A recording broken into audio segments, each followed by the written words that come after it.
Paano nga ba magpalit or mag-change ng S2S account number sa inyong SurfCoins application? So okay guys, simulan natin. Ang gawin nyo lang, punta lang kayo dito sa SurfCoins application. Kapag nandito na kayo sa inyong SurfCoins app, so dito halimbawa nakalagin na yung inyong S2S account number dito. So kapag gusto nyong mag-login ng ibang S2S account number, ang gawin nyo lang, tap nyo lang itong change S2S account number. Then may magpop up dyan. Then dito nakalagay is, are you sure you want to log in a different account?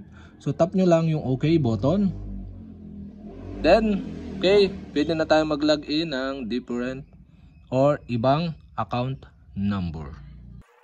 So yung account number nga pala is 12 digit kasama yung 63 at saka yung 877. So kalimitan lang nababago is simula dito sa may 2560164. So after nyo mailagay yung inyong S2S account number, tap nyo lang yung login button. Then maglo-loading na siya.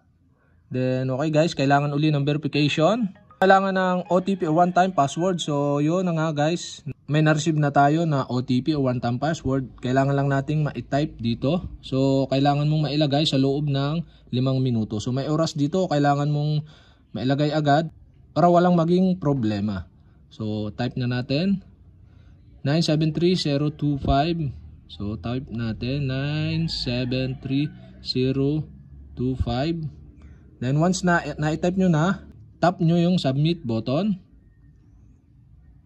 Then maglo-loading. Then ito na guys, successful na tayong nakapag change ng S2S account number natin. So ganun lang guys, kadali mag-change ng S2S account number sa SurfCoins application.